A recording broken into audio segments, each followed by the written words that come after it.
हरि ओम श्री सद्गुरु परमात्मने नमः। ओम श्री हरि परमात्मने नमः। नमस्कार के साथ वंदन करता हुआ आप सबके चरणों में मैं शास्त्र सेवक नाथबाल लीला भगत आप सभी का वैदिक सिद्धि यूट्यूब चैनल और ये परम पावनी कथा गंगा राम कथा रामचरित मानस के 16वें दिन की कथा में आप सबका स्वागत करता हूं। आइए, जिस उद्देश्य और भाव से यह कथा हमने शुरू की थी और यह तप और पारायण हम सब लोग साथ में मिलकर कर रहे हैं, ठीक है। यह भाव उद्देश्य को हम ना भूलें। हम सब भगवान के चरणों में प्रार्थना करें कि हे भगवान, जीव मात्र की रोग प्रतिकारक शक्ति बढ़ाना, जीव मात्र इस कोविड कोरोना महामारी के संकट के सामने जूझ सके और अच्छे से सामना करके बाहर आ सके, ऐसी हमारी प्रार्थना है। और यही प्रार्थना के लिए आइए सब साथ में मिलकर चौपाई का एक बार गान करें और फिर कथा गंगा में स्नान करें। देही कदेवी भौतिक तापा राम राज नहीं काहू ही व्यापा। तुलसीदास जी कहते हैं कि तीनों प्रकार के ताप, देहिक, देविक और भौतिक, ये तीनों प्रकार के जो ताप है, ये ताप राम राज्य में किसी को व्यापते नहीं है। तो भगवान राम के चरण में प्रार्थना करें कि हे भगवान राम, जीव मात्र के हृदय में आपके राज्य राम राज्य की स्थापना हो और जीव मात्र आधिदेविक, आधिभौतिक और आध्यात्मिक, इन तीनों प्रकार के ताप से सदा सर्वदा और सर्वथा मुक्त हो। आइए अब आगे की जो कथा है उनका श्रवण करते हैं, उनका सत्संग करते हैं। कल तक की कथा में हमने देखा कि निषाद राज जो है लक्ष्मण जी के साथ बैठे हुए थे और चिंता कर रहे थे। तब लक्ष्मण जी ने बहुत अच्छे तरीके से निषाद जो राजा थे उनको कर्म की गति, भगवान के चरणों में प्रेम होना, फिर कृष्ण भगवान ने गीता में जो बात बताई थी कि दिन के समय, जो दिन का समय होता है संसारी लोगों के लिए, तब योगी लोग की रात्रि होती है, और जब संसारी लोगों की रात्रि होती है तब योगी लोग जागते हैं। इसका अर्थ क्या? इसी प्रकार की बात लक्ष्मण जी ने भी निषाद राज को कही। इनका अर्थ यह है कि इस संसार को जो भौतिक दुनिया में जीते हैं, जिन्होंने ना धर्म का चरण लिया है, न अध्यात्म में लिप्त हुए हैं, जो भौतिक वासना, भौतिक संस्कार, भौतिक संसार इसमें ही पड़े रहते हैं, उनके लिए क्या रहता है? तो उनके लिए जो दिन है, मतलब जो भौतिक वासनाओं में लिप्त रहते हैं, भौतिक संसार में ही व्याप्त रहते हैं, उनका दिन माने दिन में सारी प्रवृत्ति होती है। तो उस समय योगी लोग, भक्त लोग, उनकी रात्रि रहती है। क्यों? क्योंकि वो इन सारी चीजों से सदा सर्वदा मुक्त रहते हैं। वैसा है उनका जो मन है, बुद्धि है, विचार है, वो हमेशा परमात्मामय रहता है, भगवानमय रहता है। और जो ज्ञानी है वो आत्मामय रहते हैं, ठीक है, समाधि अवस्था में।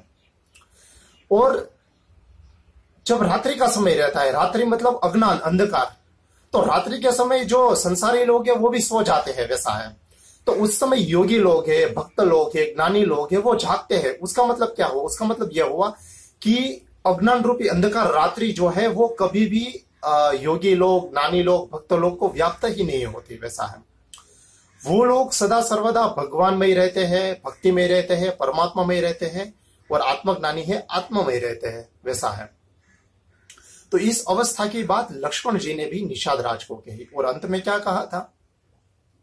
अंत में कहा था कि ये सारी चीजों का जो फल है वो भगवान श्री राम के चरणों में प्रीति होना। ऐसी बात करते हैं तब तक सुबह सवेरे का समय हो जाता है। राम भगवान और सीता माता जागते हैं और सारी नित्य क्रिया पूर्ण करके राम भगवान जो है निषाद को कहते हैं कि बड़ का दूध लेके आओ। तो बड़ का दूध लेके आते हैं। तब राम भगवान और लक्ष्मण जी उस बड़ के दूध का प्रयोग करके वो अपने बालों में लगा लेते हैं और बाल जो है उनकी छटा धारण करते हैं वहां पे। यह सब देख के सुमंत्र जो है वो हृदय से थोड़े दुखी होते हैं और निषाद राज जो है वो भी दुखी होते हैं, क्योंकि निषाद भी अपना जो क्षेत्र था वहां के वो राजा थे और सुमंत्र मंत्री थे। अब राम लक्ष्मण सीता बैठे हुए थे, तब सुमंत्र राम भगवान के चरण के स्पर्श करते हैं और कहते हैं कि आपसे एक प्रार्थना करना चाहता हूं। तब भगवान राम कहते हैं बोलिए। तब सुमंत्र कहते हैं कि जो कुछ कह रहा हूं मैं सत्य कह रहा हूं, और मैं राजा दशरथ ने जिस भाव से, जिस अंतर्नाद से, जो उनका अंतर्नाद था, ठीक है, और उनकी जो लागनी प्रेम भावना थी उतना तो मैं व्यक्त नहीं कर सकूंगा, पर हे राम भगवान मैं ये सत्य वचन कह रहा हूं आपको। माफ कीजिएगा। सुमंत्र कहते हैं कि दशरथ राजा ने मुझे यह कहकर भेजा है कि सुमंत्र 3-4 दिन जंगल वन में उनको घुमा के वापिस लेके आना गंगा स्नान करके। तो गंगा स्नान हो चुका है, आपने वन में ये मुनि रूप भी धारण कर लिया है, तो कृपा करके आप वापिस लौट आइए। तब भगवान राम सुमंत्र को कहते हैं कि धर्म का पालन करना बहुत कठिन है, पर यहां पे तो मुझे सारे प्रकार की सुविधा मिल रही है वन में, मैं तो आनंदित हूं। पर देखिए राजा शिबी थे, दधीची थे, हरिश्चंद्र राजा थे, उन्होंने धर्म पालन करने के लिए करोड़ों प्रकार की यातनाएं सहन की थी। भगवान राम ऐसा कहते हैं, और सत्य के समान और कोई धर्म नहीं है। ऐसा कहते हुए भगवान राम सुमंत्र को कहते हैं कि आपको भली भांति पता है कि पिता के वचन के पालन के हेतु में यहां आया हूं और मैं जरा भी डगमगाऊंगा नहीं। तो कृपा करके आप ऐसा ही कीजिए सुमंत्र के जिनसे पिता को आनंद प्राप्त हो, और वहां जाके भी आपको पिताजी का ध्यान रखना है, अयोध्या नगरी का ध्यान रखना है, और अवध की सारी जो प्रजा है उनका ध्यान रखना है। यही मेरा वचन है। तब सुमंत्र जो है वो मां सीता के चरण स्पर्श करते हैं और कहते हैं कि बिटिया तुम आ जाओ, क्योंकि राजा दशरथ ने मुझे कहा था कि राम नहीं आएगा, मुझे पता है, विश्वास है, पर तुम कैसे भी करके सीता बिटिया को लेके आना। तो सुमंत्र सीता माता को ऐसे विनती करते हैं। तब सीता माता है वो सुमंत्र को कहती है कि आप मेरे लिए पिता के समान हो, और मैं यह भी भली भांति जानती हूं कि राजा दशरथ, पिता दशरथ ने यह चीज कही थी कि मैं जनकपुरी में पिता जनक के पास ऐसे पली बड़ी हूं, और मेरे जो ससुर है दशरथ जी अयोध्या नगरी, वहां पे भी सब प्रकार से मुझे सुख है, आनंद है। पर मैं ये सत्य कहती हूं कि मेरे पति के चरण की जो सेवा है यह मुझे करने का सौभाग्य प्राप्त हुआ है, और देवर लक्ष्मण जी मेरे साथ है। तो आप समझ लीजिए कि सब प्रकार का सुख मुझे यहाँ पे प्राप्त है, मैं जरा भी दुखी नहीं हूं, और पति के चरण की सेवा करनी यह मेरा परम धर्म है, और मेरा सौभाग्य है कि राम के साथ मुझे यहाँ आने का मौका प्राप्त हुआ। राम ने मुझे आने के लिए अनुमति दी। तो सुमंत्र मैं आपके साथ नहीं आऊंगी, आप पिता दशरथ के चरण में स्पर्श करना और मेरी तरफ से माफी मांगना और कहना कि मेरा जो धर्म है और मेरी जो प्रीति है वो भगवान राम के चरण ही है। अब उस समय लक्ष्मण जी थोड़े कड़वे वचन बोल देते हैं, के माँ का उनके मन में जो था। तो राम भगवान सुमंत्र को कहते हैं कि ये लक्ष्मण के एक भी वचन जाके आप मत सुनाना, और पहले मैंने जैसे बोला आप राजा दशरथ को ऐसे ही वचन बोलना कि जिनसे उसको आनंद की प्राप्ति हो, और जल्दी से 14 साल बीत जाएंगे, हम जल्दी से वापस आएंगे, ऐसे मधुर वचन कहना। यह सब सुन के सुमंत्र जो है वो रोने लगते हैं छोटे बच्चे की तरह, उसका हृदय भारी हो जाता है। दशरथ ने कहा था कि आप उनको लेके आना, उसको पता है कि कोई भी वापस नहीं आ रहा है। रथ में बैठ जाते हैं, घोड़े की लगाम खींच के घोड़े को आदेश देते हैं, लगाम छोड़ते हैं और घोड़े को कहते हैं कि चलिए। पर देखिए जैसे सीता माता की विदाई थी तब तोता और मैना रोने लगे थे और बोलने लगे थे कि वैदेही कहाँ है, वैदेही कहाँ जा रही है। वैसे ही अयोध्या नगरी के जो पशु है, घोड़े, वो भी हिनहिनाने लगते हैं, रोने लगते हैं, और वो जल्दी से जाते नहीं है। वो देख के सुमंत्र को और रोना आता है। यहां तुलसीदास जी लिखते हैं कि जिनके जाने से पशु मात्र भी रोने लगते हैं, हिनहिनाने लगते हैं, और उनका विरह वो सहन नहीं कर सकते। तो सोचिए कि राजा दशरथ, जो भगवान राम जिनको प्राण प्यारे थे, और अवध नगरी की एक एक प्रजा जो भगवान राम को बहुत प्यार करती थी, ऐसी अवध नगरी अयोध्या की क्या दशा हुई होगी। अब सुमंत्र अयोध्या को वापिस लौट जाते हैं। आगे का प्रसंग तुलसीदास जी लिखते हैं कि राम भगवान, लक्ष्मण जी, सीता जी और निषाद अब गंगा पार करने के लिए जाते हैं। तब जो नाविक है केवट, उनका प्रसंग आता है। भगवान राम कहते हैं कि चलो भैया, हमें ये गंगा नदी पार करवा दो। तो नाविक जो है, केवट जो है, वो भगवान राम के चरण स्पर्श कर लेता है और कहता है कि मैंने आपके चरण के बारे में बहुत कुछ सुना है। आपके चरण स्पर्श से जो पत्थर हुई थी वो माता अहल्या का उद्धार हो गया। और हे भगवान राम, आप इस चरण का स्पर्श करने दीजिए, इस चरण को आप पखारने दीजिए। अगर आप ये नहीं करेंगे तो मैं पार नहीं करवा सकूंगा, क्योंकि मेरी आजीविका जो है वो इसी नाव से है, और क्या पता आपके चरण स्पर्श से नाव पत्थर की हो गई तो। ऐसे करके केवट जो है अपना प्यार जताता है, और भगवान राम मन ही मन हंसते हैं। और केवट कहता है कि मेरे वचन से अगर लक्ष्मण जी को दुख होगा और वो तीर चला के भी मुझे मार डालेंगे तो भी मुझे कुछ दुख नहीं है, पर मैं सत्य कहता हूं कि आपके चरण के धोए बिना, आपके चरण को पखारे बिना मैं आपको नाव पे चढ़ने नहीं दूंगा और आपको गंगा पार नहीं करवाऊंगा। तब भगवान राम कहते हैं, ठीक है भाई, तू जा, ले चरण स्पर्श, चरण को पखार और फिर हमें गंगा पार करवा दे। तो केवट जी के आंख में से आंसू निकल आते हैं। पात्र लेके गंगा जल लेके आते हैं, और केवट जी जो है भगवान राम के चरण पखारते हैं, उनके चरण को धोते हैं। सीता माता के साथ भी ये करते हैं, लक्ष्मण जी के भी चरण धोते हैं। फिर तीनों को वंदना करते हैं, आशीर्वाद लेते हैं। फिर तीनों को और निषाद राज को अपनी नैया में बिठाते हैं और फिर गंगा पार करवाते हैं।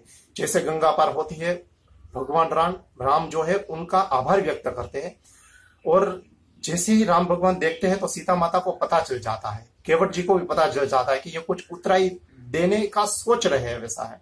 तब सीता माता जल्दी से अपने पति भगवान श्री राम की जो भाव है वो समझ के अपनी जो अंगूठी है वो निकाल के देने ही जाती है। तब केवट जी उन दंडवत कर लेते हैं और कहते हैं कि कृपा करके इस पाप का भागी मुझे ना बनाइए। देखिए, ये मैं सत्य कहता हूं, हम तो ब्राह्मण हैं, पूजा पाठ का भी कार्य करते हैं। जब किसी गरीब के वहां पूजा करने के लिए जाना होता है, ठीक है, तो दक्षिणा का पूछते हैं तो हम नहीं बताते उनको, आपका जो भाव है वो दे देना। पर ये कभी कभार देखने को आता है, और बहुत सारे मेरे जो ब्राह्मण बंधु है जो गुरुजी पंडित का काम करते हैं, उनको भी ये अनुभव में आया होगा कि गरीब के वहां जब पूजा होती है तो वो इतना प्रेम, इतना भाव उनको भगवान के प्रति होता है। जो भी चीजें लिखवाई होती है वो लेके आते हैं, तो इतनी अच्छी चीजों का वो प्रयोग करते हैं। और ये सब करने के बाद भी उनके हृदय में क्या भाव रहता है, छूट तो नहीं गया ना, ये तो नहीं हो गया ना। तो केवट का भी यही भाव है। केवट जी मां सीता और राम को कहते हैं कि मुझे कुछ भी उतराई नहीं चाहिए, आप अंगूठी ले लो। नहीं लेते केवट जी। और फिर केवट जी कहते हैं कि आपको उतराई देनी है तो आप आपका 14 साल पूर्ण करके वापिस आना, दूसरी बार भगवान दर्शन देना। भगवान राम बहुत प्रसन्न होते हैं और भगवान राम उनको वरदान देते हैं अपनी निर्मल भक्ति। ये बहुत बड़ी बात है। हम सब भी भगवान राम के चरणों में प्रार्थना करें कि हे भगवान राम, हम सबको भी आपके चरणों में स्थान देना, और हे हरि, श्री हरि, हम सबको भी आपकी निर्मल भक्ति देना। अब गंगा पार करके राम भगवान लक्ष्मण सीता जी प्रयागराज पहुंचते हैं। तुलसीदास जी प्रयागराज का बहुत अच्छा वर्णन करते हैं। प्रयागराज जो है वो सिंह जैसा है, सिंह जो है जंगल का राजा कहा जाता है। तो तुलसीदास जी कहते हैं कि भिन्न भिन्न प्रकार के जो पाप करके आते हैं उन पाप का प्रयागराज दर्शन मात्र से नाश कर देता है। राम भगवान प्रयागराज की बातें लक्ष्मण सीता जी और निषाद राज को कहते हैं। मां गंगा में वो स्नान करते हैं, प्रयागराज की महिमा गाते हैं और मां गंगा और मां यमुना की भी बातें राम भगवान कहते हैं। प्रयागराज का महत्व बताते हैं। स्नान करने के बाद जैसे वो बाहर निकलते हैं तब भारद्वाज मुनि का दर्शन होता है। भारद्वाज मुनि राम भगवान को दर्शन देते हैं। राम भगवान है उनके चरण में अपना सिर झुकाते हैं। भारद्वाज मुनि उनको आशीर्वाद देते हैं, फिर कहते हैं कि मेरे आश्रम में चलो। राम भगवान लक्ष्मण सीता जी भारद्वाज मुनि के आश्रम में जाते हैं। आश्रम में जाके बैठते हैं तब भारद्वाज मुनि जो है कंद मूल फल सारी चीजें लेके आते हैं और उनको खिलाते हैं। राम भगवान लक्ष्मण सीता निषाद राज वो खाते हैं और खाने के बाद उनकी प्रसन्नता बढ़ जाती है, उनके शरीर में ऊर्जा उत्पन्न होती है। देखिए आज भी हिमालय जो है, गिरनार है, वहां पे भिन्न भिन्न प्रकार की ऐसी औषधियां उत्पन्न होती है, अभी भी है। देखिए हनुमान जी भी कहाँ हिमालय आए थे संजीवनी बूटी लेने के लिए। तो यह चीज है ही। अपने जो सिद्ध जो है, सिद्ध पुरुष, ठीक है, हिमालय में सिद्धाश्रम भी है, तो सिद्ध पुरुष जो है वो वहां पे ऐसे कंदमूल फल खा के ही अपना शरीर का निर्वाह करते हैं। गिरनार में भी बिल्कुल ऐसा ही है, ठीक है। मैंने बताया था हमारे गुजरात में प्रहलाद जानी करके माता जी करके पुरुष हो गए। यूएसए से भी टीम आई थी, डॉक्टरों ने भी उनके प्रयोग किए थे। वो अभी आप सर्च मारोगे माता जी प्रहलाद जानी, सारी चीजें मिल जाएगी।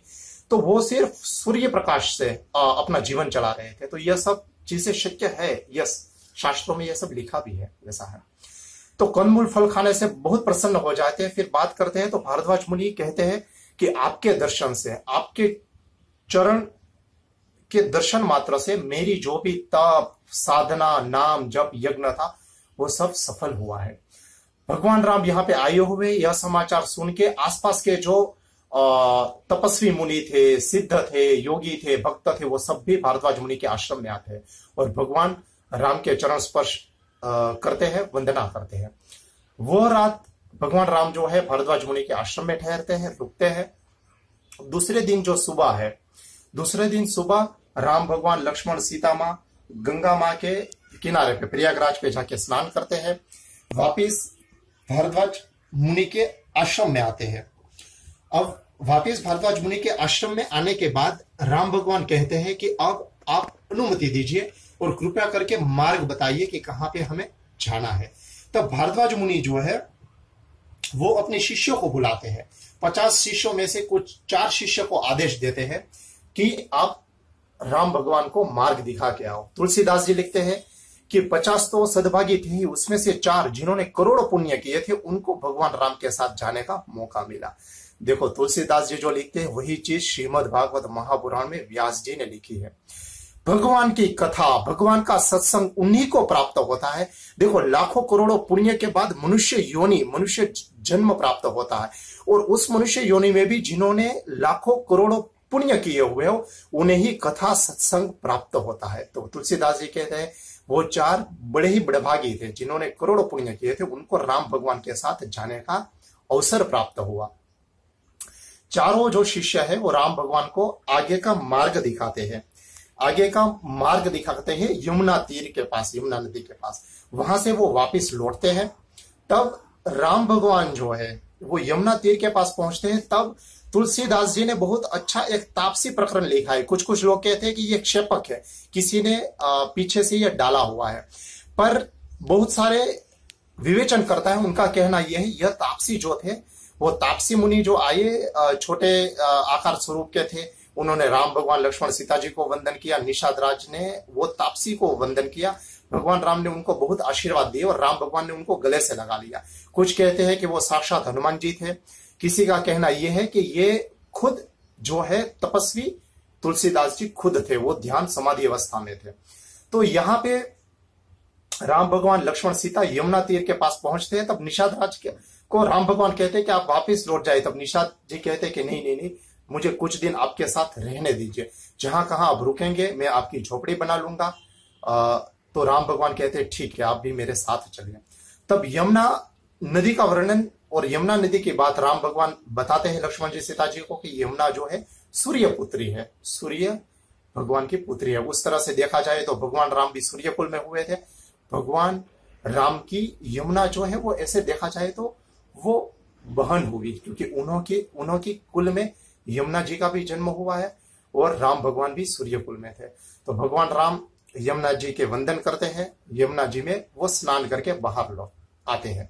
अब यमुना जी के तीर पे जहां जहां पे भी गांव आता है तो गांव में समाचार मिलता है तो सब गांव वाले आके बाहर आते हैं। राम भगवान लक्ष्मण सीता जी के दर्शन करते, कुछ पहचान नहीं पाते। तब जो वृद्ध अवस्था के लोग हैं वो भगवान राम को देख के उनका वर्णन हृदय और मन में सोच के बताते हैं कि ये तो भगवान श्री राम है। दशरथ राजा ने ऐसे वचन दिए हैं, उनका पालन करने के लिए आए हैं। सब लोग उनका दर्शन करते हैं, कोई उसको पानी लेके आता है, कहता है कि आप पानी पीजिए।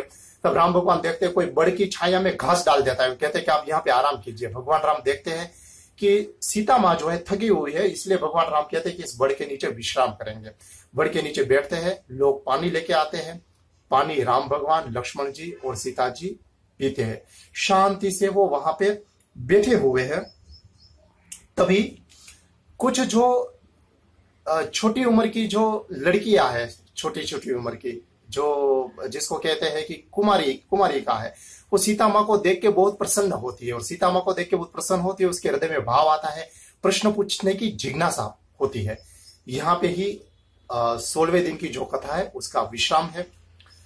आइए हम सब मिलके राम भगवान के चरणों में प्रार्थना करें कि आज की जो कथा जो की है उसका जो पुण्य फल उत्पन्न हुआ है, यह पुण्य फल है भगवान, हे श्री हरि, आप जीव मात्र की रोग प्रतिकारक शक्ति बढ़ाना, सब जीव मात्र को आशीर्वाद देना। आप सबके चरणों में फिर से प्रार्थना करता हूं कि यह जो चैनल है वो सब्सक्राइब कर लीजिए। आप औरों को भी बोलिए सब्सक्राइब करने के लिए। आपके फेसबुक, लिंक्डइन, ट्विटर, हर जगह पे इसको शेयर कीजिएगा, ठीक है। व्हाट्सएप ग्रुप में भी शेयर कीजिएगा। यह कथा इसलिए मैं हिंदी में कह रहा हूं।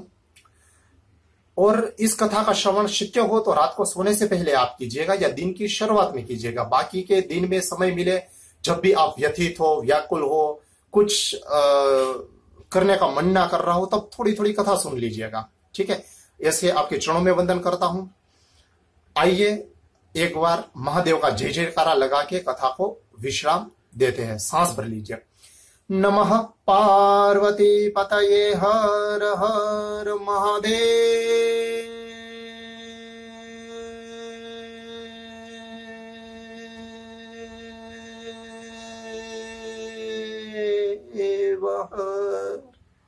श्री सद्गुरुदेव की जय।